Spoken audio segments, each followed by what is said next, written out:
Good evening, ladies and gentlemen, and welcome to another episode of Paint Desk Ramblings. I'm joined tonight by the illustrious Remy77077. How are you Wow, doing? the full number intro, yeah. I'm doing pretty good, pretty good. I've just had my dinner and now I'm ready for some painting on a Saturday night and some rambling. So I guess Yes, let's get ready to ramble and all that stuff. indeed, indeed. Very happy to have you on. Looking forward to this show. We're going to do a little talk here about the forums, mysterious title. Um, just gonna chat a bit about the Ninth Age forums, what they are, who's on it, and bits and pieces about that. Fairly open conversation, and see where that takes us. You want to tell us a little bit about yourself, Remy? You've been on the channel many times before, but always good to have an introduction. Yeah, I guess so. Yeah, I'm Remy77077 is my full name with all the numbers and everything. You will find me on the Ninth Age forums. I've been on there for a couple of years now. So we'll discuss more about that later on, as you say. I also run a gaming blog and Twitter and things called Agonas. So if you see the name Agonas crop up anywhere, that is also me. Yeah, Um, that blog um, is linked down in the description if I'm not oh, mistaken. So Thank you very much. Yes, I probably won't put up this video is not obviously that blog's kind of a very gaming focused thing, whereas this is going to be more of a social aspect to this stream. So I may not link yeah, it in the blog this time because it's kind of like a little bit off topic for what I normally yeah, talk about, but it's certainly going to be interesting for me anyway because I don't only do gaming, like pure gaming. Yeah, on the Ninth Age team, I'm part of I joined the Essence of War team. It was the Quick Start originally, but we've changed the name of that now, and we've talked about that before on your channel. Thank you very much for that. yeah. That was a great show. And yeah, with Deo. And what else have I joined now? Oh yeah, I'm on the product search team as well. Mostly interested in Orcs and Goblins miniatures because that's my favorite faction. And I help out. Well, I help out with a few other things there as well. And then I've also joined the social media team. So also somewhat related to discussion tonight. Yeah, Um, nice. for helping out the Ninth Age, just basically volunteered to help out a little bit.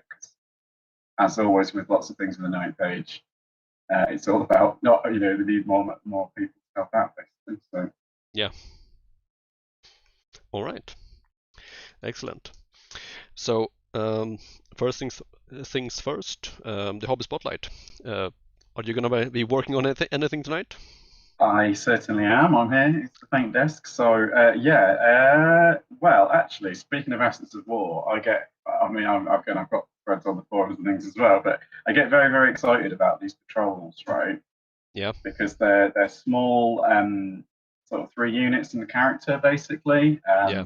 and the units are pretty small as well. So yeah, I've been quite motivated to paint more of them this year. It was kind of my I'd already done a lot of Orcs and Goblins anyway, and then we started talking about it, and I started like going through all my old miniatures collection, and I realised I could get quite close to making quite a number of patrols just out of models I had. So that was kind of one of my goals was to use up old models, which is the feature tonight. So actually, I'm making the Dwarf Patrol from Essence of War. Well, I've got some really old getting it all on the camera. Oh, Yeah, nice. these are some very very old dwarf models from the late 80s, early 90s. Some of them are Citadel, but most of them are actually Marauder miniatures. Yeah. They're obviously distributed by Games Workshop back in the day as well. But funnily enough, the reason I have so many Marauder miniatures from back then is because I was a kid back then and I didn't have enough money to buy a lot of the Games Workshop prices back then were pretty steep. So we always tended to get the Marauder miniatures because they were pretty good and they were a bit cheaper. So we And just now thought we'll and get now they are them. Like, really popular, so good call. yeah, and they're really good models as well. So I mean, there's a few. Hang on, let's get like a really old plastic. This is one of their first monopose dwarfs they ever did. Yeah, I think slightly converted, so it doesn't look exactly like the original. But yeah, so I should be doing some dwarves. And yeah, nice. it's been fun. Yeah, really motivating to do just like small projects that you can get done. Yeah, It's sort of like the entire dwarf patrol is basically like one orc unit. Like yeah. it's 23 guys, and it's like, well, that's nothing. So What's in the Dwarf Patrol exactly? There's a Thane um, I know leading yeah, it. It's interesting. It doesn't have a spellcaster, so Yeah, but it has one of the toughest characters. He's actually fully painted. Actually, he's going to be my thing. I don't think he nice. is a Marauder guy, but Yeah, he was my test paint, which was actually for the Cravenlands campaign. They wanted I think they wanted runesmiths, but I was like, well, does this guy count as a runesmith? Kind of, maybe. he has a big hammer, But close enough. he's got a big hammer and he's got some runes on it, so I was like, yeah. And that was my first ever dwarf. But actually, second, I painted one when I was young, but that was my second ever dwarf that I painted. And that was a bit of a test paint to kind of think about what color scheme and things I wanted to do for the rest of them. Yeah, So yeah, it's got the Thane. It's got the 10 Greybeards, they're called. So, and they're basically they're dwarves with like shield and an axe or whatever. So I don't really have particular models, but I'm like, well, I'm just going to paint all the beards grey, like simple, right? yeah. And they actually have a unit of 10 clan marksmen, I think they're called, with crossbows. Now I don't have any dwarves with crossbows, but I do have dwarves with handguns. So I was like, well, Yeah, close enough. keeping it's clearly a missile unit. Yeah, And I think I had like 6 or 7 guys with handguns, but I was like, well, I can throw in a few other models, like a musician model and things like that. And again, this is all kind of part of the point of S4 though, is the units aren't so precisely defined on the equipment and things like yeah, that. I mean, they are if you know fantasy battles, you'll be yeah, able to tell like what equipment they actually have. And some of these are more like the dwarf one is a bit more themed because the greybeards have a rule called shield wall. yeah, So you kind of probably want to have shields on those models ideally. yeah, Um, but it's certainly not meant to be a WYSIWYG strict, thing. And so like that, I thought this was actually quite good to show, the spirit of it as well. That yeah, you may not have quite the right models, but as long as you've got a few infantry guys and just melee guys, even if you had anything that represented a melee unit and anything that represented a missile unit, you'd be looking great for this. And then there's a couple of Hold Guardians as well. oh right, those big Small big unit, fellas. yeah. Nice. I had a game actually on Warhol. It was my first attempt at playing on Warhol with the Dwarf Patrol, and I actually quite enjoyed it. I was like, oh, it's very different actually from the other patrols, like no magic, and as I say, but having a really tough character. It's Yeah. actually like, I mean, I was joking within the team that he's like the only real cowboy we have. He's Yeah, the same because he's got the resilience 5, and I think he's got a 3 up armor, and he's got the shield wall rule, and I basically I danced him around in front of this unit of skinks, risking death for like 3 turns, but he managed to survive. I mean, my poor Rob was just, I mean, he was getting really, no, right, he's a very chill guy, but he wasn't actually irate, but I mean, it was just so amusing. The amount of punishment this guy was just soaking up, like hundreds and hundreds of poison darts going into him, and he just wouldn't go down. Just kept nice. making armor saves. So it was just ridiculous. So he basically managed to hold off an entire unit, the entire battle, which won me the game essentially. So yeah, he did his job basically. That was kind of the plan. Well, the original plan was to try and like outflank them, but if they weren't going to come past me, then he'd have to just jump in the way. So he was protecting the flanks of my dwarves basically. Yeah, So yeah, that's his purpose. Very long story. What have you got? What are you painting right now? Well, I've pretty much finished up my Imperial Guard. All 4 of them are painted actually, and the movement tray. I just had the banners left, but I didn't really feel like painting freehand banners during a live stream and chat while doing it. Felt a bit a bit ambitious. Required. So I picked up something Yeah. a bit more random. Actually, a dwarf as well, an infernal kind though. My first time painting an infernal dwarf. This model I can show him here. Poor lighting though, but very very cool. Is that who's the manufacturer of that one? Is it? Yeah, it's Mr. Stupid Hat by Maypole. So he has a freebie on Thingiverse. Okay. A nice little infernal dwarf with a great weapon. I have that separate here. Nothing too special about it. You can also get him with a 2-handed staff instead. But yeah, I just wanted something different, something relaxing to work on while chatting a bit. So I'm doing a Looks paint very scheme with cool. lots of gold and some turquoise, or almost blue. Felt a bit unusual for Infernal Dwarves, but I still think it will look distinctly that way. I think there's quite a bit of art in the book with like turquoise Infernal Dwarves, so I thought that was nice. Yeah, yeah. No, I mean that's the thing. I think it's very open to do a lot of it in different color schemes. Yeah, That's actually one of the fun things that I've been sort of doing with my patrols as well. Is yeah, that most people like know kind of like the classic going back to old Warhammer paint schemes and things, and so yeah, I'm kind of deliberately not doing those because yeah, it's like do something different. I know my orcs and goblins are pretty classic because they were started in the '90s, so they're very much of their era. But these ones I kind of so I've got these are I'm doing red and green, so they do end up looking a little bit Christmassy, yeah. like Christmas dwarves for me. So, but no, that sounds really good. That model looks very cool. I'm Yeah, very impressed. really, really impressed with him. Like, it's amazing how many cool models you can get for free on Thingiverse. So it's linked down in below in the show notes if anyone is interested, and I very much recommend it. It's a nice little model. Cool. Would work great for an Infernal Warrior or a Citadel Guard, I think. So that's the Hobbit paint desk. Of course, if you're painting while watching this in the chat, then please let us know what you're working on. And if you're watching later, then let us know in the comment.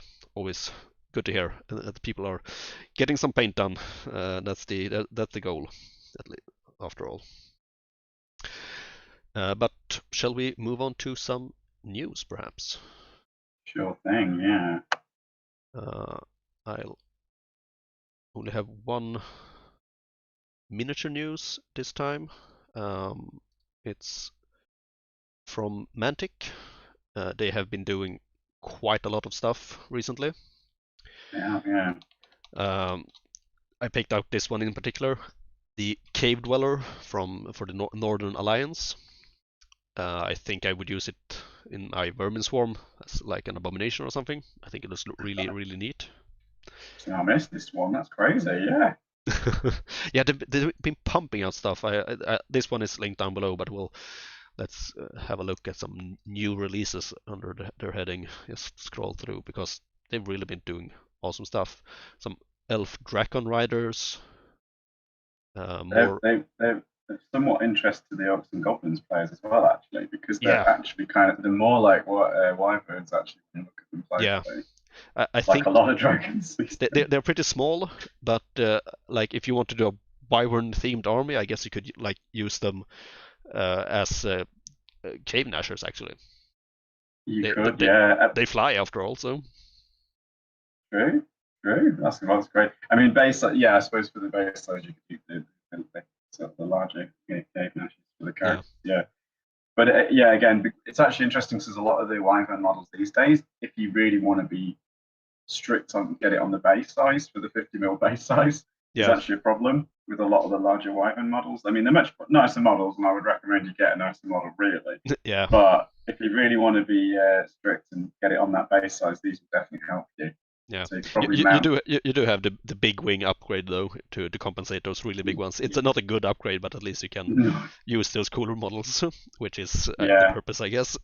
and I crammed the Mantic Wyvern. It's called a slasher, but it's actually orc Wyvern model. I've crammed that on a 50 mil base. Most people find that quite funny. There's actually a new variant of them coming out with a lizard man on it, or salamander, I think they call them. On Yeah, that, it's a slight variant, and yeah, these vermin swarm stuff. yeah, they've been There's releasing a lot tons of of them them. too. Yeah, I'm really tons of them. eyeing these ones. Like we'll get onto some Vermin Swarm spoilers, but some chariot-based Vermin stuff can become quite useful soon. So also big rat demon and another abomination, and I think there was even more new stuff. Let's go to page 2. Another Yeah, there's dragon, lots lots of of stuff. boats, and Yeah, some that's their other game. sails and ratkin. Definitely gonna get myself some of these ratkin soon enough. Uh, so yeah, they've been really been pumping stuff out. Pretty cool as well. I mean, I must admit some of them aren't my taste, but I do appreciate the fact that they're like making their own distinct style of things as well. Yeah. Especially with the raccoon. So Vermin Swarm players, if you want to do something different, I've actually got a couple of box sets because I've got the box set with the goblins and the raccoon models. I've not even opened it yet. So yeah, even I don't know. By the way, if you're going to ask me what's in the Essence of War patrol for Vermin Swarm.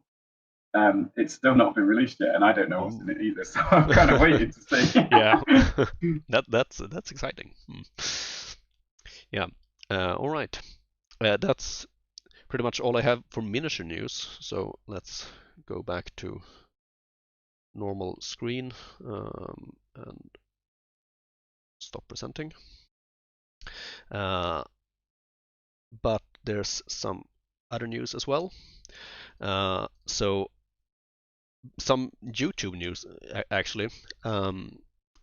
There was Fear the Ham released a faction starter video for the Undying Dynasties, where he talks about the Undying Dynasties, the background, and looks at the miniatures and a bit of the rules as well. Really cool stuff to see people engage more with the background. Yeah, no, he's got some very good plans as well. So I do recommend you check out Fear the Ham's channel and like check out his current videos. And I know we've got some plans to do some things with him as well. And yeah, he's doing some really cool stuff. I really like the it's sort of presenting some of the background lore, but actually doing it in a cool way with like some voice acting and doing the story read in character and things like that. So it's quite cool to watch. Yeah, he's really bringing it to life. So very cool to see. Have you seen the Gravenlands battle as well? Yeah, the Battle of Sword Hill. Oh, I should have included that as well. That was a good battle report. Because that's similar. That's on the Proxy Table Gaming channel. Yeah. And that was again fantastic. Like really brought to life by the storyline, which you'll have seen on the forum if following the Gravenlands campaign. But having it sort of read out in character and things. Yeah, it was written by Rob, right? I think so. I think so. Know that. I believe it is Rob. I apologise if I'm making a mistake there.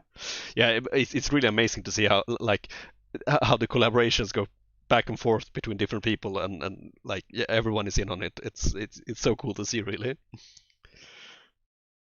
So yeah.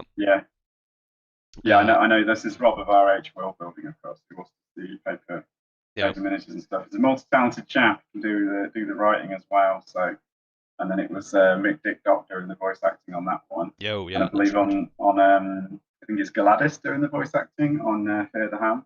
Yeah, and it's very good. I was like, wow. But I mean, both of them. It's like when I say voice acting, they are not using their normal voices. I'm absolutely sure. I know for Mick Dick Duck, I was absolutely stunned when I discovered it was him. Yeah.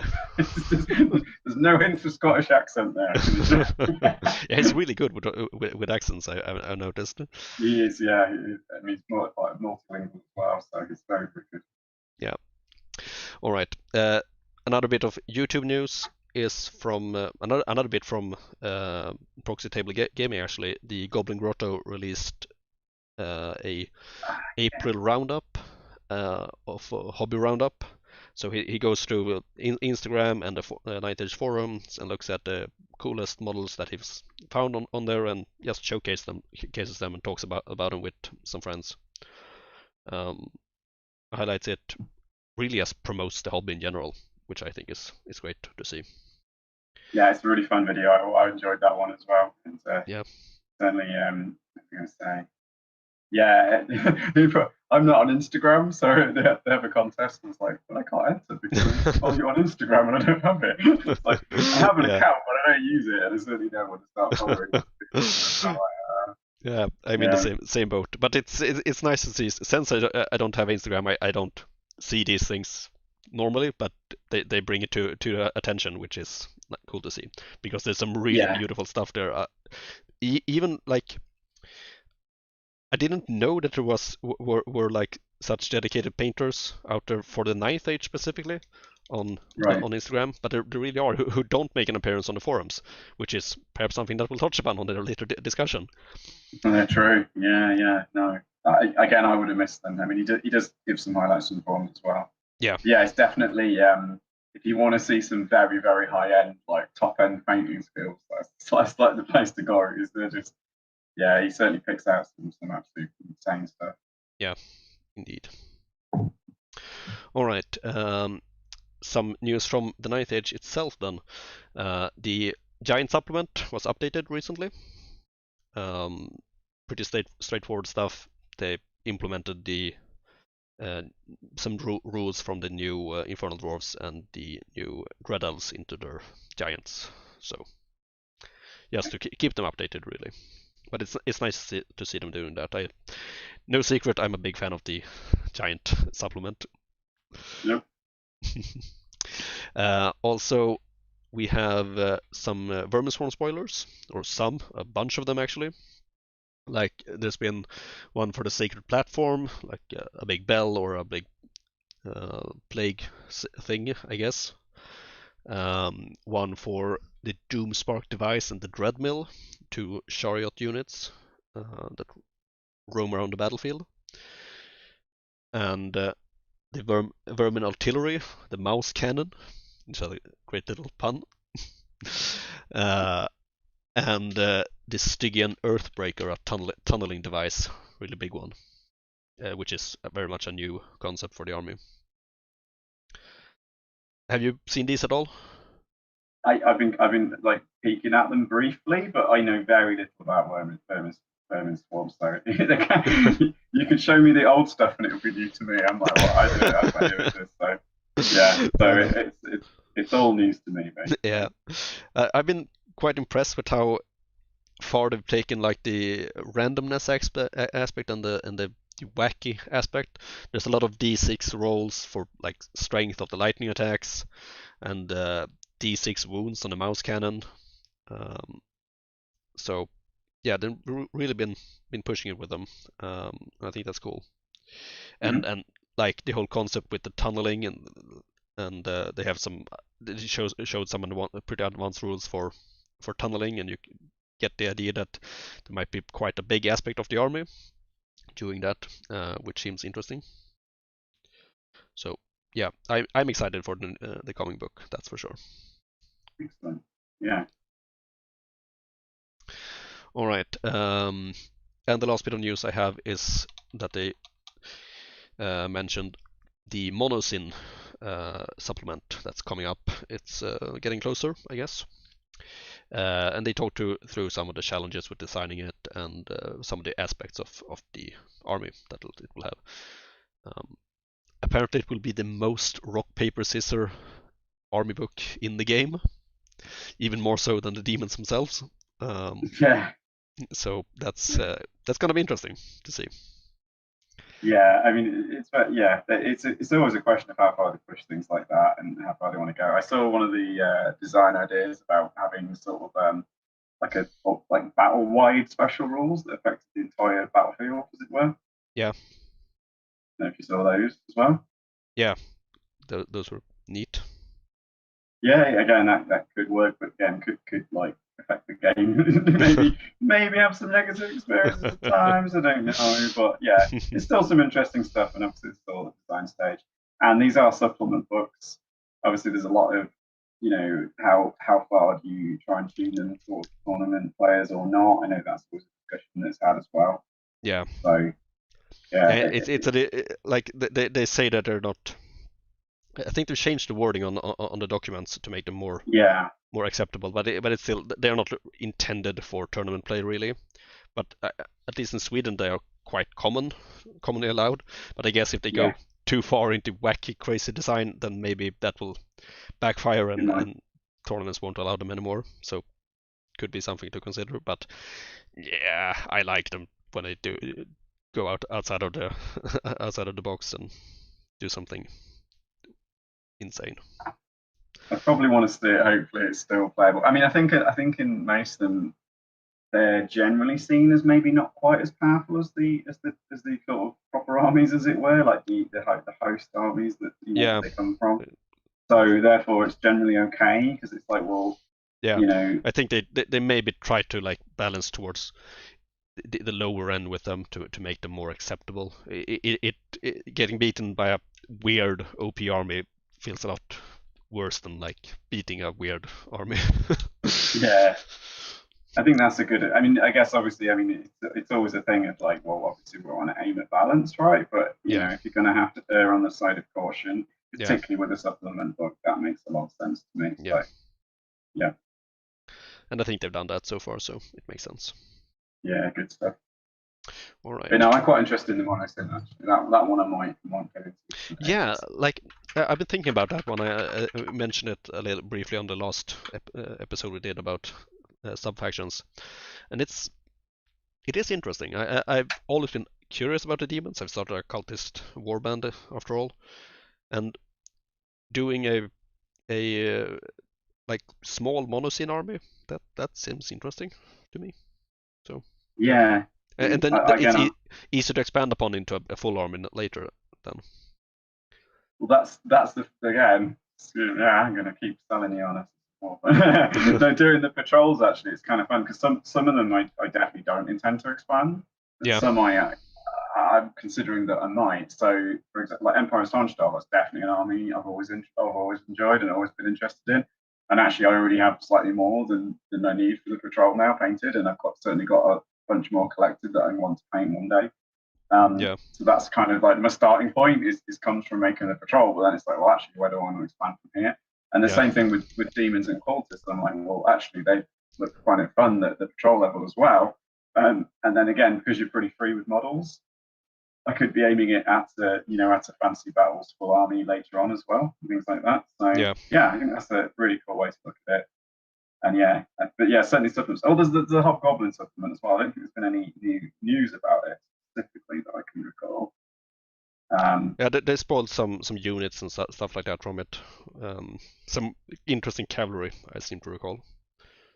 Yeah, there was the chap who's writing it was on a podcast as well. Podcast. Yeah, So if you want to find out a little bit more, though we can't spoil it too much. yeah, There is a podcast out there about it if you want to know a little bit more. Just certainly did. So indeed. yeah, intriguing. All right. Shall we call the news at that I and move think on so. to our main topic? I'll have a quick check of the news. There was sort of public relations report actually about his Yeah, general sort of information about the Ninth Age. yeah, So if you go to the forum, you can definitely read about that. There's a few discussions about there's a thing about the law being it's not no new information at this point, but there's a way to kind of directly ask questions to the oh background yeah, team. yeah, So I've been getting involved with that one, making sure I've been in the Orcs and Goblins one, obviously stuff I really take. I was making sure I was like, don't give them easy questions, guys. Give them tough questions. They're forcing to give us new information early because a lot of them it's kind of like, well, if you read the current law carefully, you can kind of interpret quite a lot of yeah, things. So it's kind of like, well, no, we kind of know that. Like one of the questions was like, are orcs and goblins all green? And it's like, no, they're definitely not in the Ninth Age. yeah. And they're never even referred to as greenskins, I don't believe, in any official like Ninth Age background law No, at they any are point. they are warborn. That's Yeah, they're the their thing. Warborn, and they can be green, but they can be brown and Yeah, anything green if you any like. earthy color. I think Yeah, is basically, described I that. think that's exactly it. So yeah, just a few interesting things there. To say, I've been trying to keep a little bit more up on the news because I'm helping out on Twitter actually. So on the Ninth Age Twitter account. So yeah, in case you don't know, it's not just me on that. I'm up in it right now. But just trying to increase the bit of exposure on there for Yeah, that's news and good. things like that.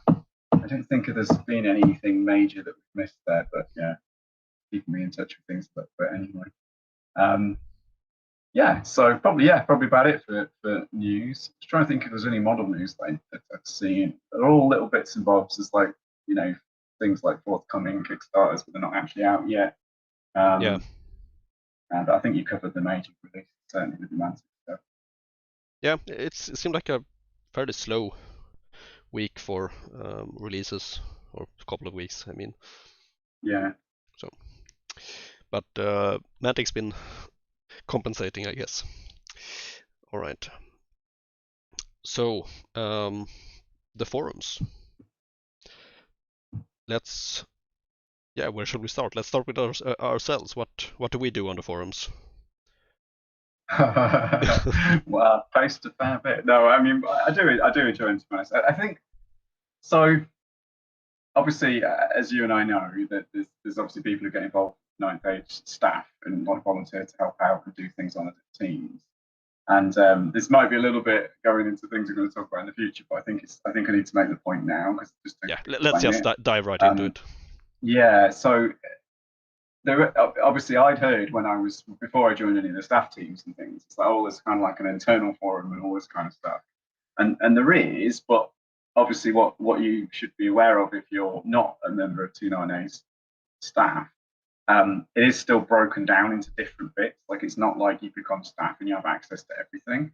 Like it's all very kind of strictly controlled as to it's very tiered. Yeah, so obviously I can see everything internal discussions about Essence of War because I'm on that team. That doesn't mean like I have access to all the background information. That I know nothing about other than what's been released. And I'm quite happy with that. Like I don't, I'm not trying to get insider knowledge on things or for example, like the new army books that are coming out. I don't really know any more about them than anyone else does. So like just because you see someone with a ninth age staff or even the alumni can still get into certain bits of the internal forum. So I'd kind of got this wrong impression before I actually joined a team that it was like extra secret forum kind of thing where you see everything. And so it's not the case. And obviously the most of the discussion in those forums is literally all about work. Like it's like, what are we working on? It's not like fun chats. Like I mean, it is. I'm not saying it isn't fun work, but like the vast majority of my time on the internal forum is all to do with like delivering products and things for the ninth age and the best way we can do things and ideas to improve things that we do already and things like that. So it's not it's not as much. Whereas the wider bit of the forum obviously is like public chat. Everyone can join in, and I certainly still join in with that. But yeah, when I first joined, I didn't really understand that, and so I thought that was worth making that point. So yes, so my time on the forums now, I'm on a staff team, is a bit split because previously I would only go on the forums to chat and read what other people were chatting about and talking about and discussing and see the ninth age news and all the various like topics and models and there's so many things on the forum we can go through. But also I also looked a lot sort of in the Orcs and Goblins faction area because that was the faction I was interested in the most and that's the one I've got a full army for and things like that. So I like to read like lists and tournaments and things like that as well, particularly when they relate to my faction. So that was always something I still do all that. But probably a good chunk of my time when I do go on the forums now is also like answering threads and discussing things that are to do with sort of ninth age staff things as well.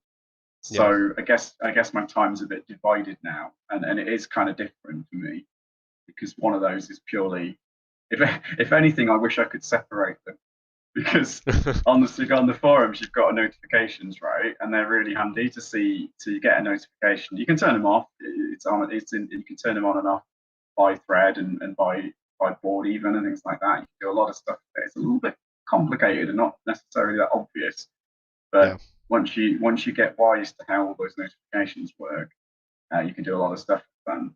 But I kind of wish I could separate out like staff notifications and public notifications because they're very different things. Like sometimes I just want to go on the forum. A different mental space, like how you handle them very much. So indeed, exactly that. And sometimes I just want to have 5 minutes at work and I just want to read some chill out chat kind of thing, and then I click the notifications and I'm suddenly deep in this like Essence of War discussion that's been going on for weeks, and I'm like, I really don't have the capacity to think about this right now. Like it's unfortunate sometimes when I click the wrong one, and there probably is a way to. I don't think there's a way to unread a notification. Yeah, I don't think there is. Like you have to be careful what to click so that you don't sabotage it.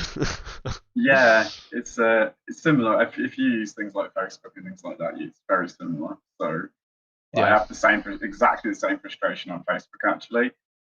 because I actually help run a couple of pages, Yeah. on like Facebook pages. And so yeah, if I click the wrong notification, it like completely switches my app to like a different profile, and I'm like, I didn't want to do that. Like, so yeah, it's not as bad as that on the 9H forum, but yeah, it's definitely something to note for me, definitely. So yeah, but I guess again, I get a bit out of everything on the forum, really. Yeah, I like when I thought about this, like who's on the forum, I sort of grouped them into three groups. Like one, we talked about the staff, and there's a lot of staff on the Ninth Age, and they are very active on the forum.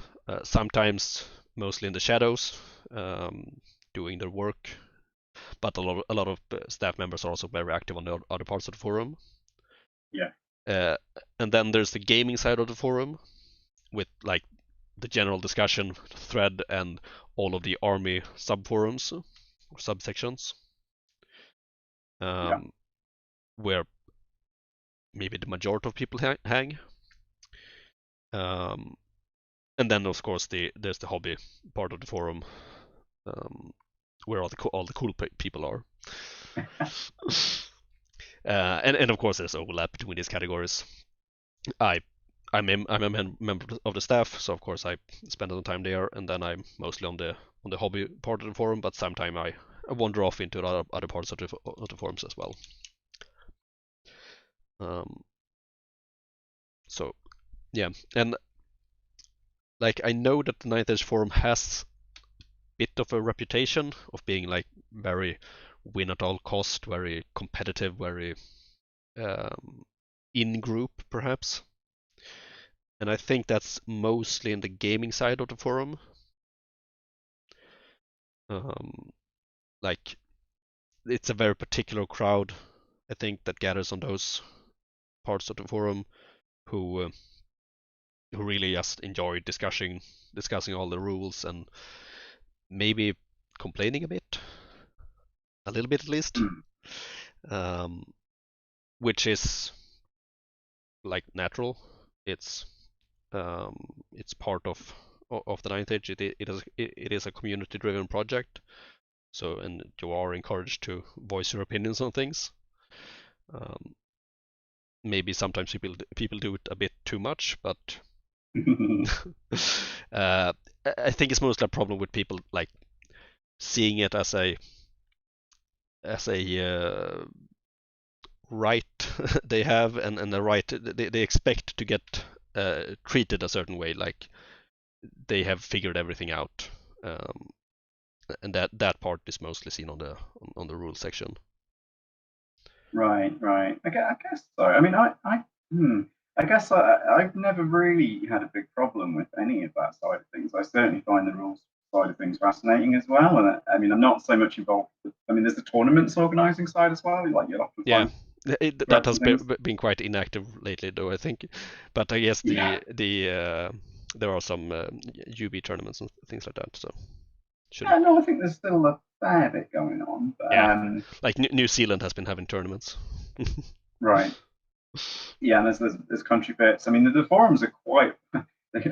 Honestly, there's quite a lot of stuff on there, and it's very Yeah, easy to miss things. Like I didn't even find like the kind of user blogs hobby bit. I suppose more hobby game bit for quite some time. I didn't really know what it was for. And then I did start doing a little bit of things in there and reading some of the threads in there as well. But yeah, I don't know. So I mean, I kind of appreciate the general feeling on the forums though. I kind of like the fact that people can voice their opinions, things like that.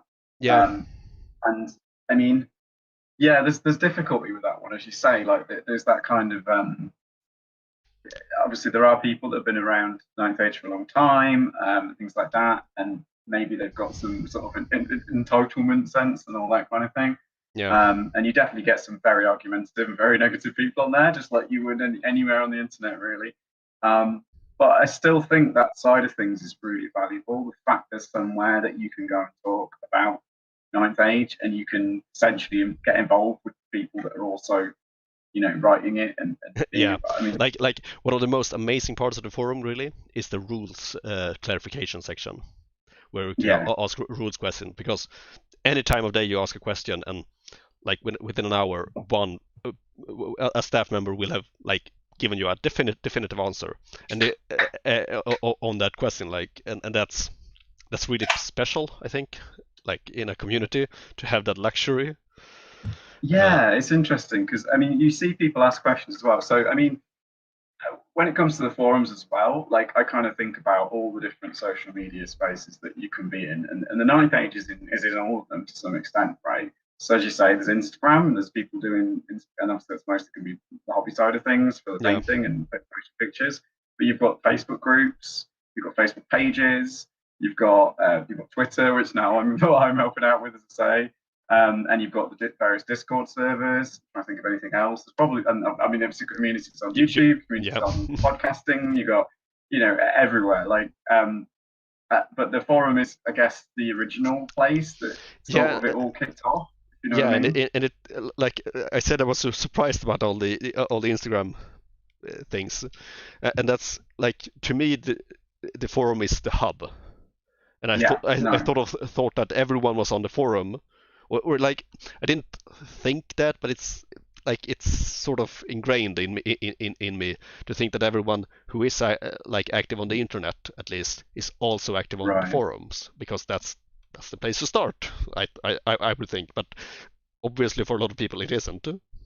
No, it isn't for sure. And oh, sorry, lots of people just like players who don't get involved in any of that thing. Maybe they've only got private chats like WhatsApp group. I've heard, Yeah, we just chat on this WhatsApp group or whatever. I mean, I've kind of got that. I've got friends who are interested in the 9th Age, so I've played games with online. I hope, and some of them in real life, hopefully more over when we can, over the next year or so. Hopefully, we'll be able to actually meet up. But none of them are registered on the forum.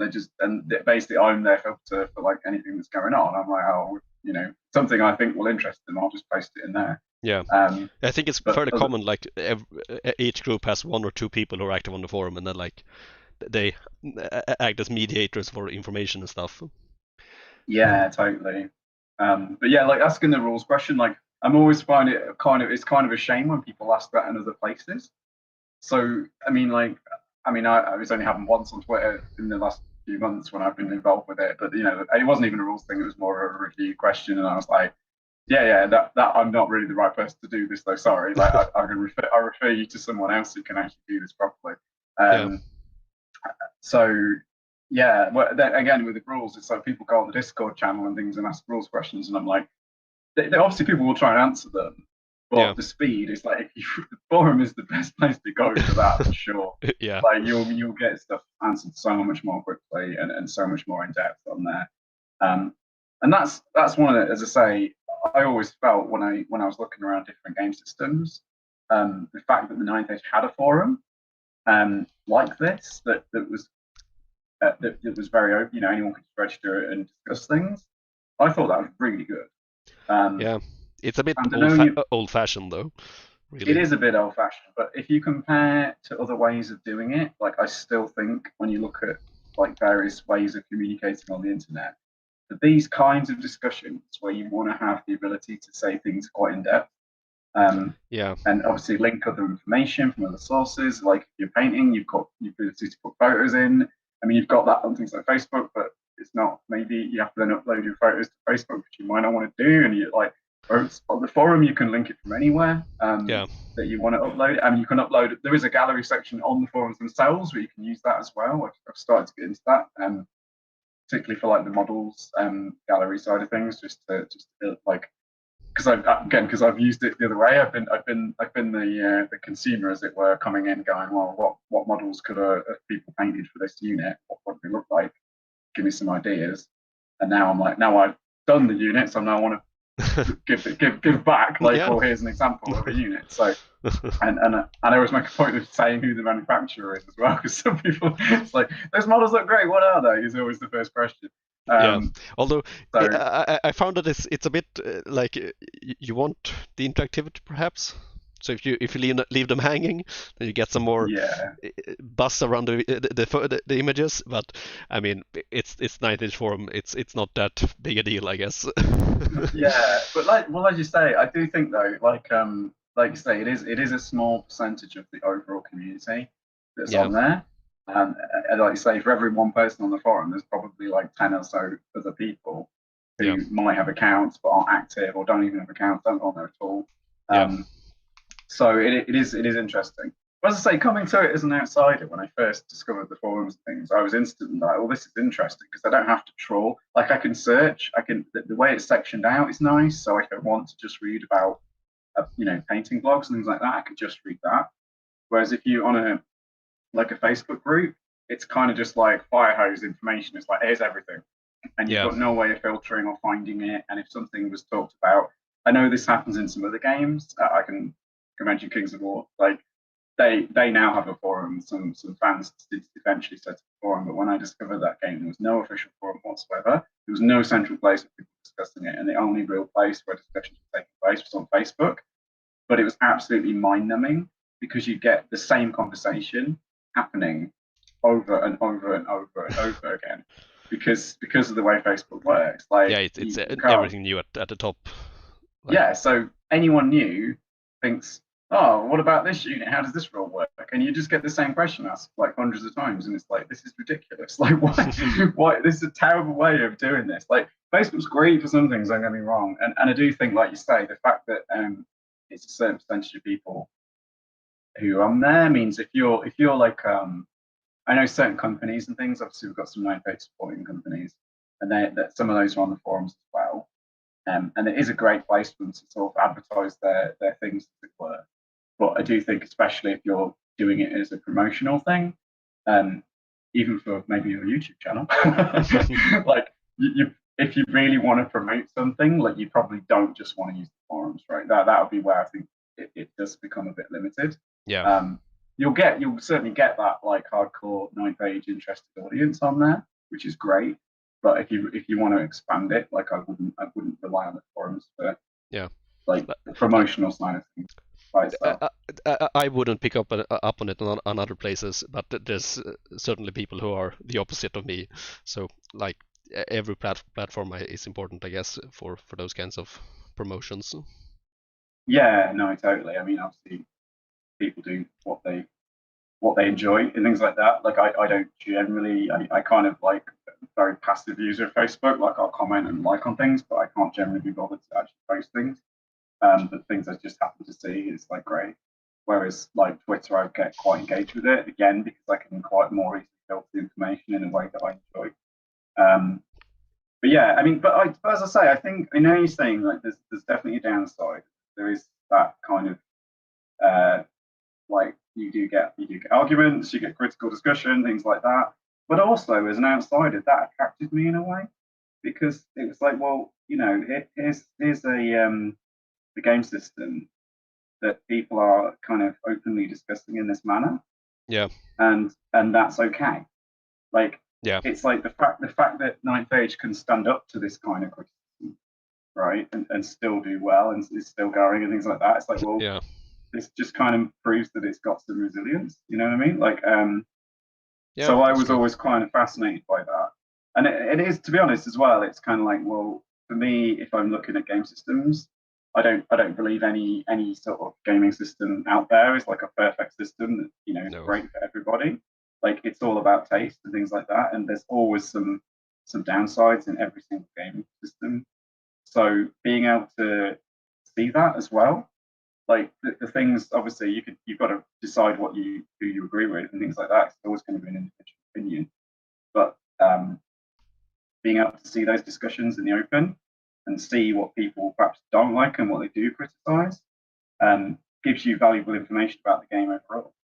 Because if you see a lot of criticism about something and you're like, well, I'm not really bothered about that, I'm quite happy with that, then that's a good sign. If that's the main thing people are complaining about, and you're not that bothered, like Yeah. that's such a good sign. So Yeah, that's whereas some true. other game systems, it's really hard, like to discover how do people think about this, and yeah, I'm sure you can find things on YouTube and Facebook, things like that. But again, it's so hard to disseminate that information because there's so much of it, and it's so hard to filter down to something you want to know about on all those platforms.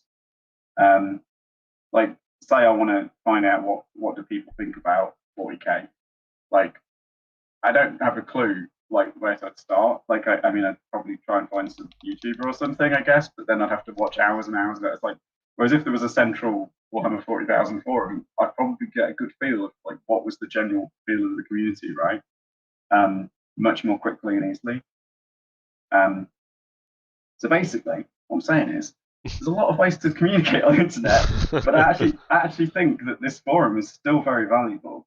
And as you say, maybe it's seen as a bit old-fashioned, and no companies don't like them for probably a lot of the reasons I've just mentioned that I think are good things. Yeah. So commercial companies are generally shying away from forums. So I believe Mantic did have a King's War forum and then shut it down. I've heard that Games Workshop used to have some forums and shut them all down as well. I think they were all community made, but maybe I'm wrong. Right. I don't know. So yeah, like it's what I say. I really, really find it a valuable way of discussing information, and certainly from like, see, I'm involved in the product search team as well. Like that kind of information where you've got a chat thread to discuss like what models are coming out and things like that, and that's great. And you could probably do okay with that on Facebook and things as well, just to see what's new. But if you want to have a reference, then like, okay, what are all the things we've found? Like Yeah. it needs somewhere static. It's got a good repository for that kind of information. Whereas if you were trying to find that on a Facebook group, like again, it just becomes ridiculous. It's like, again, some Facebook groups I'm in for like orcs and goblins and things like that. And it's like, again, you'll get the same thing every single time. It's like, oh, what models are there? What models are there for this or whatever? And it's like, Yeah. only we had somewhere we could reference like this forum for the ninth age. Like I mean, even when people aren't necessarily interested in the ninth age, I'm often tempted to reference something on there because it's such a good resource. I've done that too, like the miniature section, particularly if someone else were asked for a type of alternative miniature, as others call it, then the Night Age forum is a great place to look. Yeah, exactly. It's just such a useful resource, basically. Yeah, it's a bit funny that you say it's like easier to navigate than other hobbies, because like one of the most common complaints I've heard about the forum is that it's so difficult to navigate. Well, and I think part of that is that there's so much on it, which is the appeal, as you say. Like you have everything in one place, but like when you're new to it, and I talked with a friend who doesn't use the forum, and like he types the Ninth Age into his web browser and finds the portal site, which is a great introduction. You got the factions and all that. But if you want to go to the forum, you click the big button for the forum, and then you get to the dashboard part of the forum, and then you have like a bunch of different tabs with the forum, the news, the miniatures, the blog, and all of that. And when you go to the forum, it just keeps scrolling. There's so much on it. So I like wonder if we like need a beginner's version of the forum. I mean, like, I would be totally for consolidating a lot of the sections. Yeah, like, I do think it does need a big spring cleanup. Basically, that would definitely be great. Because that's it. Yeah. I mean, I have raised that in internal things as well, like saying that. Yeah. From my point of view, he would be a nice way of doing it. But I mean, it's complicated. Like all these things. I wonder if like you can minimize whole sections of the forum to make the list smaller when you scroll through the big page, which is a great feature. I wonder though if like they should the default setting should be that a lot of them are minimized, so that when you get I see what you mean. Yeah. When you first come to the forum, you're not flooded with all this information, like all of these different subsections. You have the hobby hub and the general discussion place, perhaps. Yeah, those are the only ones that are expanded when you start out. That's a good point. I didn't even realize you could do that. I just scroll up and down. But I mean, obviously, I'm kind of like, well, a lot of the sections like, well, there's a national forum section. It's like, well, I'm only going to probably read with England and Wales for me. That's great. Like, that's what a bit I don't want to read about. And then, yeah, there's like a related topics thing, which is generally like help sections, and I definitely post in there a little bit. And then I tend to look in the Orcs and Goblins section for the different armies. And then the breakdown isn't very clear, and it certainly do bleed into each other. I mean, that's the thing. It's like people sort of do blogs and things. And that's another confusing aspect. Is that there's a lot more. We have the user blog and the blog section, and it's a bit weird. Yeah, there's so many sections, and obviously it's historically built up. So I think that's the thing with the Night Page being a volunteer project as well, is that a lot of the things it's just one thing stacked upon another. It's because someone at some point has had the time and the knowledge to do that thing. Yeah. And so it gets built that way. And it very much reminds me of agile software development in a way, actually, in that like you constantly build new features and new features and new features and new features, and then it's like, well, this is a real big model now, how to use certain things. I mean, it's not, and again, it's not the only forum or the only place on the internet like this at all. Like, it's certainly nothing not unique. I think that's like one of the problems with like why forums died out. They have a lot of information oftentimes, but for like someone new there, it's often quite daunting. Yeah, I guess so. I guess it was. Thinking how I approached that when I first came to it, I guess I think I only went in the general section when I first posted, first read and posted anything. I certainly lurked around for a long time. Yeah. And I think I next went back into Orcs and Goblins just again, I kind of wanted to get a feel of what kind of armies people built. Yeah. And that told me everything I need to know, and still does. Like, I still find that fascinating. I've still not really played any full games yet, so I'm still like, oh, okay. Like, whenever I see a list, I'm like, oh, I've actually got most of the models for that. So, and it helps guide me towards the ideas of things I want to paint next and things like that. So I really enjoy all that thing. But yeah, no, I think I just looked at. You've got the last 10 post thing as well, which I kind of I've often noticed things on there when I'm browsing, and that's a bit more like, I guess, a Facebook feed in this. Like, well, here's the latest things. Yeah, and the most active threads are always up there.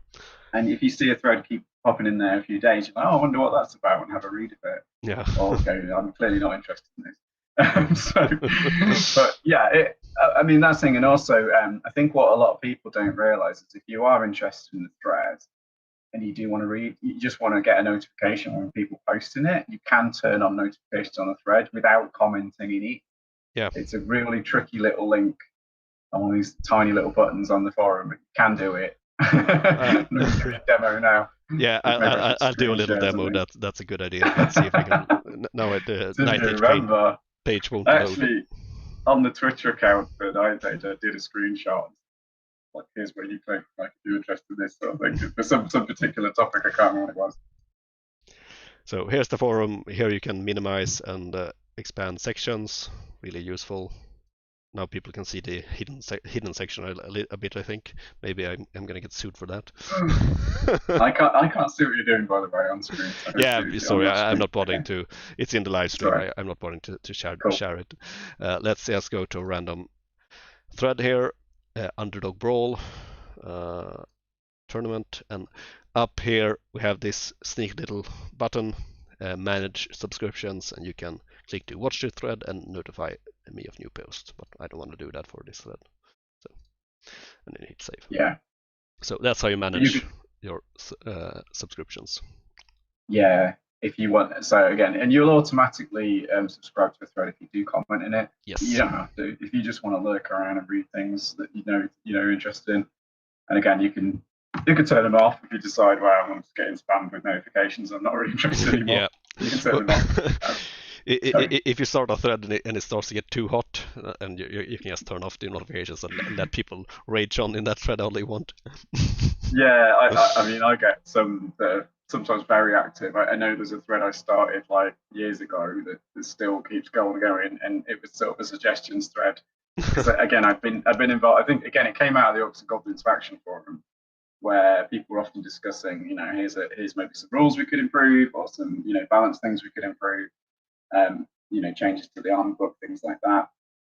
And quite a lot of them were like, yeah, that's a great idea, but like we'd need to change the core rules to really integrate that.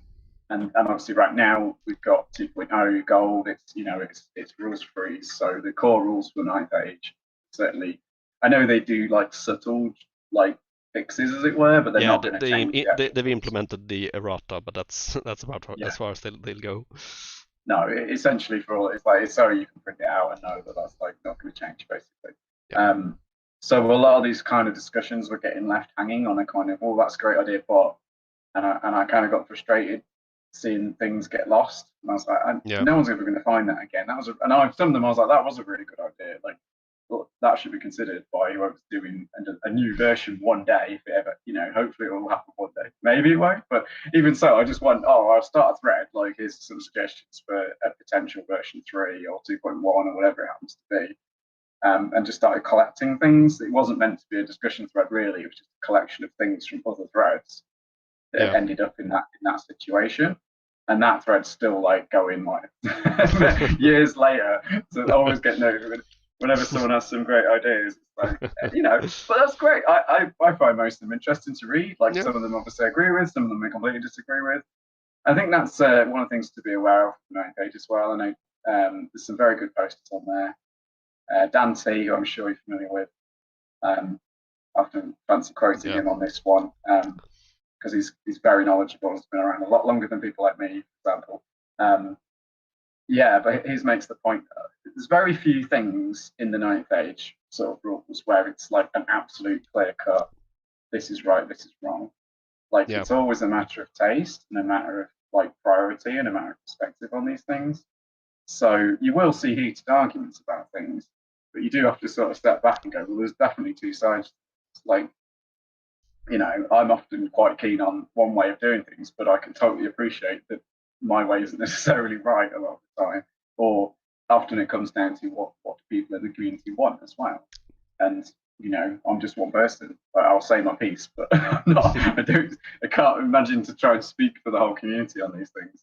yeah. So, and I get frustrated when people do it the other way. It's like there's often Yeah, the I think oh, like I mentioned, like being annoyed at people a bit for complaining. I think the worst parts of that is when people try to speak for the entire community. That's what yeah. really scratches my nerve about it. There was a classic one about orcs and goblins and saying that all the players want more randomness and they want Yes. animosity back and things like that. And I'm like, no, I don't. Like I for one do not want that. That really attracted me to the Ninth Age. The fact Yeah. it didn't have like ridiculous like unplayable rules for orcs and goblins. Basically, it was like, oh, you've Yeah. actually made this faction a real faction. It's not just like stupid like no plan works. I mean, well, you're very limited by the rules essentially what you can do. So that there was the kind of, and then lots of other people chimed in and said, yeah, we don't agree either. And look, we've done some polls on the forum before, and it's actually quite a mixture of views. And it's like, yeah, obviously there are people that do want those kind of things, but there's Yeah. plenty of people who don't. But again, so yeah, I do think like I posted this in an internal thread actually. There was actually about video game developers, and it was a study about why people like shout at games developers on the internet essentially. Yeah. And it was really bad stuff. This is when people take it too far essentially, and they're kind of like insulting and demanding on people's private accounts and all that kind of things, and tracking down people and that kind of stuff. It's a pretty scary world, obviously, sometimes some of the time when you see how Yeah. people respond to things. And it was looking at the reasons why people do that, and it is the downside of having this sort of very, very face to face, almost not literally face to face, but very easy to actually get in communication with people over the Yeah. internet. It gets into the parasocial relationships and that stuff. Like Exactly, yeah, exactly that. uh, So, and the and the, entitlement that comes with that. If you think that you have a relationship with the people who develop the game you play, then you feel entitled yeah, to express your opinion and be heard. yeah, and I do think, I mean, but again, I appreciate the fact that people do express their opinions. Yeah. It's like, I mean, I guess it's complicated on some bits. Like obviously when it's on like as I said, just mentioned there, like if someone's going to rant about what they want in the core rules to change, it's like, well, I've got plenty of opinions on that, but I realise I can't do it. It's not going to happen. Like I understand the big picture there. Yeah. Whereas, like, for example, on Essence of War, like, we really do want people's opinions. Like, we've had, Yeah. we've had some very negative opinions, had some very positive ones, but they're all really useful for us to hear.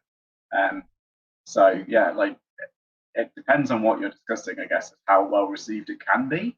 Like, if you think you're going to be able to turn up on the Ninth Age forum as a newcomer and get everything changed exactly how you want it, it's not Yeah. going to happen. Like it doesn't matter how good an argument you make. You've got to Yeah. understand this is a big project. Like, it's not going to be able to change course on a dime, even if everyone wanted to. Like, and Yeah. there's And not going you're to be never gonna agreement. know what everybody wants to. So that's tricky. Yeah, it's Uh, tricky, but like yeah. I think one like very theoretical point, and now we're getting into the reeds of this discussion, I think, but that I thought about for this topic was I've heard like Night Age is community driven, of course, and that Mhm. means different things for different people. Some people like think that should make it a democracy, Right, like the yeah. community gets to decide everything. And I've been thinking about that and like how the forum could be the place for that. Like you can of course have polls on the forums to help inform decisions. Mhm. It's not that common uh, to have it. Like the Essence War do it a little bit, but it's been a long time since anything was done in a poll for the main game. I saw it for some of the factions at Yeah, the it's time. like broad strokes perhaps and things like that, and it's always Yeah, very clear that this is non-binding. yeah. This is an idea. Um, and I've been thinking about like, could we get more democracy? Like, I don't want to vote like the community to vote on every decision, but like, imagine if like we had elections for like people who write the rules. And you, you get like people in the rules team running campaigns on what they want to change in the game and what they want to implement. Do they want stability? Do they want quick releases? Do they want the dwarves to be better, or do they promise to nerf the undying dynasties? Like all of those different things. It's like an insane concept, and I don't think the Ninth Age is large enough to do anything like that. But I really it amused me to think about it. Right, I see what you mean now. I can't imagine it would ever work very effectively. No. Um, on the detail, I think it is kind of like, well, obviously, yeah. There's other thing as well is that, like, the people doing the work on the Ninth Age, like, if you get involved and actually do stuff, that's how you end up having more of a say. Yeah. It's like, or if, admittedly, like on Esther War, like I got asked to join the team, and do you want to join the team? I was like, yeah, actually, cool, that'd be great. And so obviously now I have a bit more power in quote air quotes. It's like, well, no, we're still very very limited in what we can and can't change and things like that because we've got constraints that we're working within. But yeah, like essentially, I could like buff one of them things if I thought to. But again, I'm still working within a team though, Yeah. and it's And like a more concrete example perhaps of this like democracy idea it could be like when they announce a new book like Kingdom of Equitane. You yeah. could let uh, people present like concepts for what you want to do with the army, and then have the community vote on who they want to be in charge of this book. Like, do you want it? Do people want to make it more uh, uh, only night focused, or do they want to expand into different parts? Like, which is the big question about Equitane. Um, but like, Yeah. it would quickly get very very messy, I think, and like, I wonder if Yeah, well, also, I which wonder if we people? would get corruption. Yeah, I mean, if there really was like an abundance of people who all had the capability and Yeah, skills and time and everything and were willing to put in enough effort to get these yeah, things done in each of those arenas, then yeah, maybe. But I know from experience, the vast majority of things like definitely actually need more people's help rather yeah, than we're not like filtering out like from a dozen people like which one of these could do this the best. it's generally there's very few people who are really Yeah. capable and have the time and everything to actually put in the effort to do those things and do them quite well. For the most part, everything is passion projects by a very few people. Yeah, exactly. And again, there's that understanding the bigger picture as well, because like I say, even within the essence of war team, like we've got a lot of constraints from the overall project about how we work. Like, and exactly the same with, like, say, even if you wanted to present different ways of doing a new army book for a faction, Yeah. but it still has to fit within the overall 9-page like lore plan and the background team and all. Yeah. You know, it's not like one individual has all the say on this stuff. And that's the case. And so I was thinking about democracy. It's funny because people actually sort of complain about the 9-page in a way, saying it's too much sort of Design by committee. Yeah, design by committee. I think that's exactly the word I was looking for. Perfect. And if you started to move into more democratization of things, it could even get more of a problem because now you could have sort of the popular vote, for example, on multiple separate issues could be leading you in completely opposite directions. Yeah. So you then have to decide between, you could make another vote, I guess, but it become like endless kind of push pulls, I think, that just wouldn't help anyone. And I think it would take far, far longer. And I know things take quite a long time due to the voluntary nature of it anyway. But yeah, it would just, I think it would exacerbate problems more than solve anything in reality. Probably. It's just a weird idea that I had, like how that, like people ask for more democratization, but like how that could even be realized, and it probably can't. But yeah, it's entertaining to think about at least. Yeah, I mean they are trying to do. I mean, there's always we obviously, I know from the staff side of things is that there's a lot of concern always about how do we show that we are interacting and giving feedback and things to the community as a whole. Yeah. And that's something everyone wants to do well, but it's not that simple, obviously. Again, especially when you've got like some very critical voices and things like that, and very argumentative voices that are going to try and shut down discussion almost, and aren't going to take X, Y, Z as an answer. It's just so it does become very difficult to communicate in some of those circumstances. Yeah. But I do think there is polls. I know that they are starting to do more. Like for example, this background initiative, where the community is getting to ask the questions, and then the army community support people are like taking those and filtering it down into a poll that you can vote. And obviously, the top questions from that faction will then get answered by the background team. Yeah. So I think that's a really cool way of doing things. Like so, and I do think they want to do more and more of that, but it is difficult. Yeah. But yeah, I mean, another point to make about that is, as you said, like a lot of people aren't on the forum.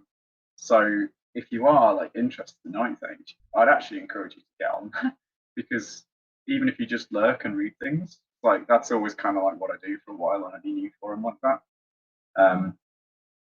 Yeah, I think it's valuable, and you might get more of a say in things as well.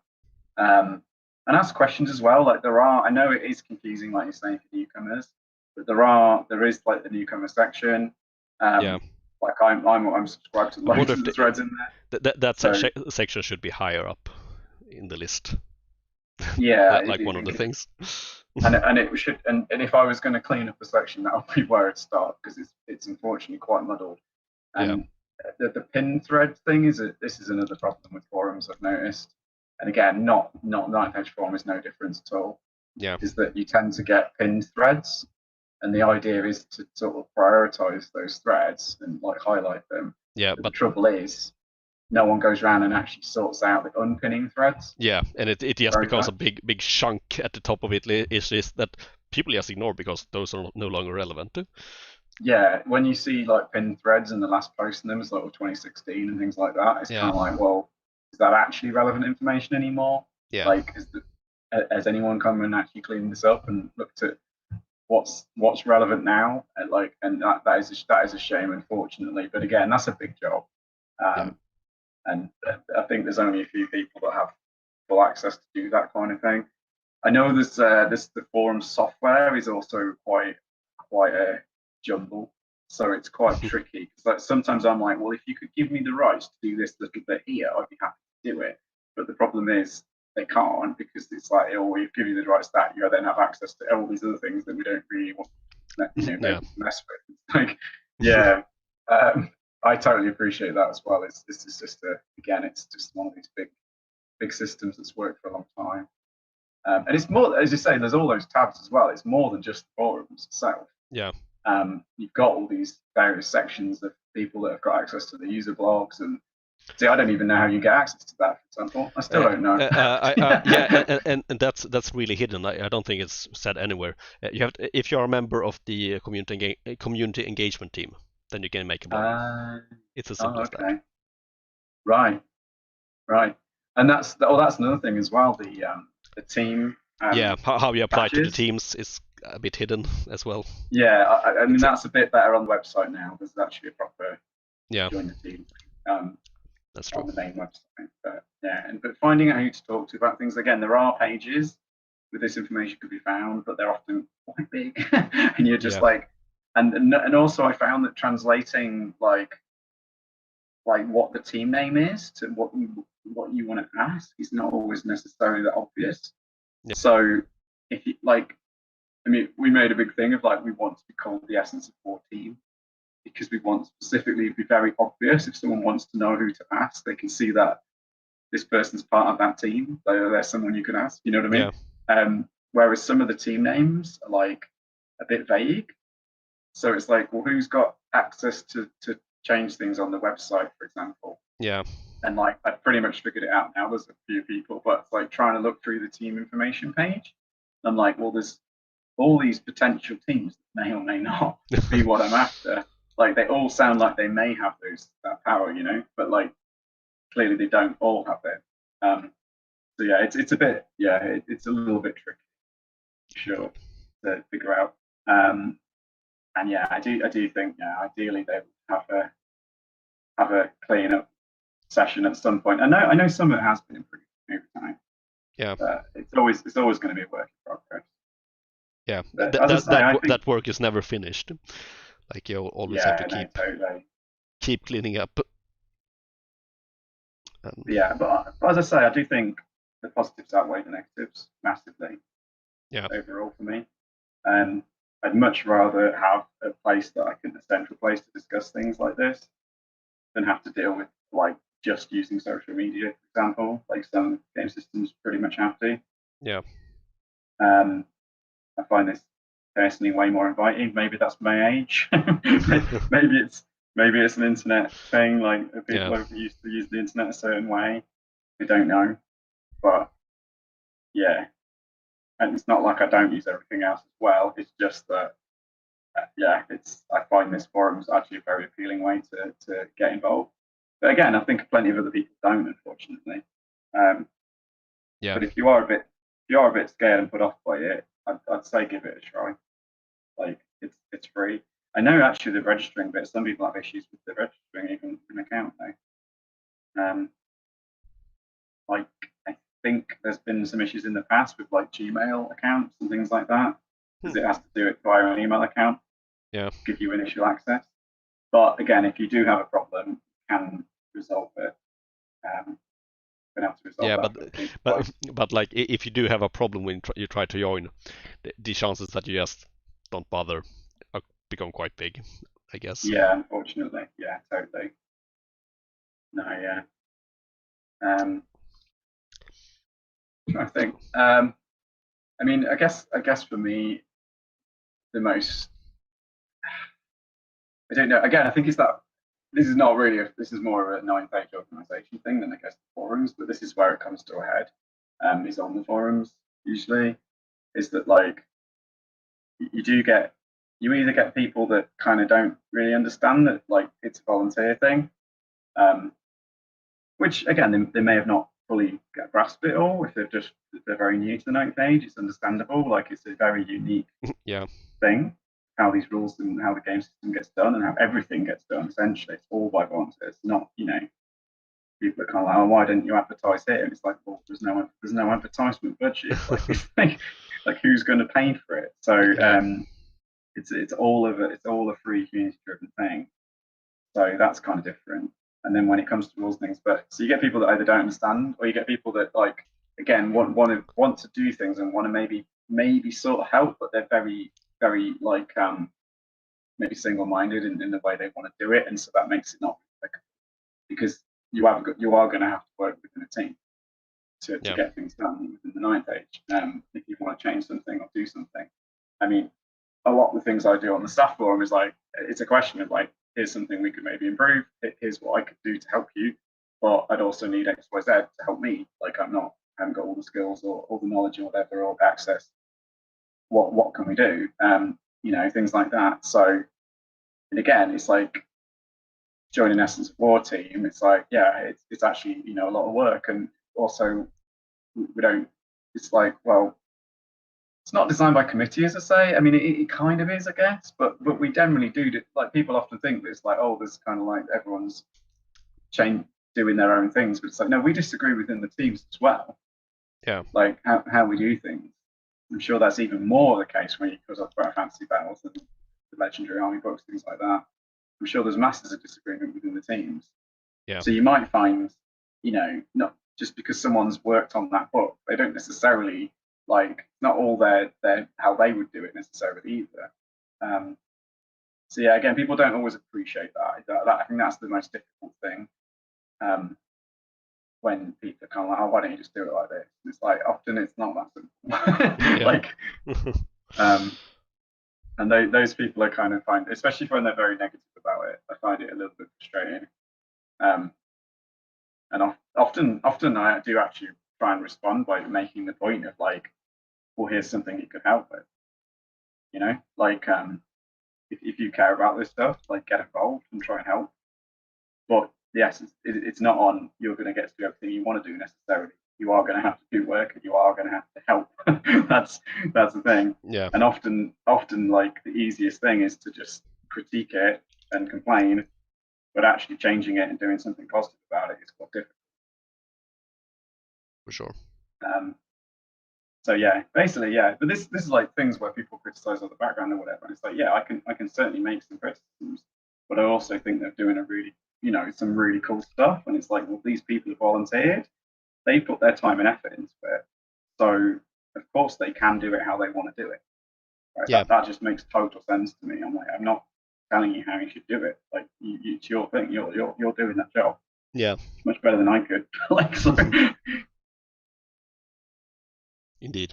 Like, if you always have to answer to other people's whims, then you lose interest. And like, Ninth Age has both aspects of that. Like, yeah, it is, you said, as I said, you work in a team, so if you don't agree with the team, then you're gonna have trouble working with them a bit, at least. It's good to have some diversity in the team, of course, but at the same time, like, you can't expect the direction to change because it's been set by people who dedicated their time to this. Like, yeah, they have exactly. a big investment in it. Yep. So yeah, but in general, as I say, I think it's very fun. I do genuinely enjoy the forums. So it's just the only issue for me is that weird split of like I'm kind of on there as a normal forum chatter, but then I'm also on there in staff role, and it is a bit of a jump having it all together for me sometimes. That would be the only thing that I find an issue with, really. And as I say, it is definitely like look at it as an exploration. It is definitely a bit of a large, you know, a large expanse of information on there, and it is gonna take you some time to get familiar with all the different things parts of the forum and all the different ways you can interact with it. But I just kind of, you know, start in one bit and, you know, enjoy finding new bits like I did. It's, oh look, there's all this new stuff here, great. Yeah. Like, all right. Shall we round this out, perhaps? We've been rambling on for a bit and touched upon a lot of different topics. Is there anything else you wanted to hit, though? I'm just trying to have a look. I covered everything you wanted to cover. I think you probably have touched on everything. Like one last bit perhaps is the moderation. There is a Oh, that. moderator team that like enforces the rules of the forums, and I know some people think they are very harsh in banning people. Some people think they are not harsh enough. I think they do a pretty good job. Like it's not a very appreciated job, but they do a very important job for the forum. Yeah, totally. I certainly wouldn't get involved in that. Yeah, but the likes of Dan and the others, they do an amazing job in that. Yeah. All right. I think that's gonna do it. The chat can let us know if there's anything we missed in our long and winding rambling. Too positive. Let's have a look at our painting. If got anything done during the show. Nothing too exciting to show because it's just like bits of color, like bits of base coat. He's got like metal darts have been picked out now, so the back of the shield stuff. Yeah. Just, nothing too major, I'm afraid. Still, well, progress at least. I've been going pretty slow with this dwarf. I can show you here. Your slow is usually like really quick though. I'm very impressed with the speed. I mostly worked on his back, trying to do some non-metallic metal on his scale mail. Not sure if it sells. I have to work a bit more on that. But it's a cool model. I still think that, and I'm gonna finish him up once the banners for the Imperial Guard are done, at least. So excellent. So fun. Before we go on, I do have to embarrass you a little bit. Just say great work on the channel recently and all the videos you've been putting up. Yeah, I've been trying to keep busy, trying to put out at least one video every week. So we'll see how long I can manage that. But no, you've really gone to town on some of them, and they've been really excellent things. So yeah, thank you. Hope more people watch them. Seriously, I'm like a fanboy in there. I'm just like, this is fantastic. Like, well, thank you. I know I've commented on them, but it's like, yeah, I just wanted to say it to you as well. Like, yeah, been some pretty good. You're doing some pretty nice, like putting together some different footage and things like that, and some cool stuff. Yeah, even the sound and things like that. I was like, oh, you're really getting some good videos put together here now. So that's I'm very happy to hear that. Thank you. That's very kind of you. And we have some comments from Johan Gillen now as well. Good to have you on. Happy to see you here. Saying that there's only vermin in the end join the strive for power. Yeah, I'm on the verge. They are on a break for a bit, but I'll get back to the vermin someday, soon enough. All right, and in the chat, if you've been painting during the show, please let us know in the comments, because the chat will be ending soon, what you've been working on, and any thoughts you have on the show, and things like that. Thank you, Remy, very much for coming on. Always a pleasure. Definitely. Thank you very much for inviting me again. I'm sure you'll be back soon. And thank you, everyone in the audience watching.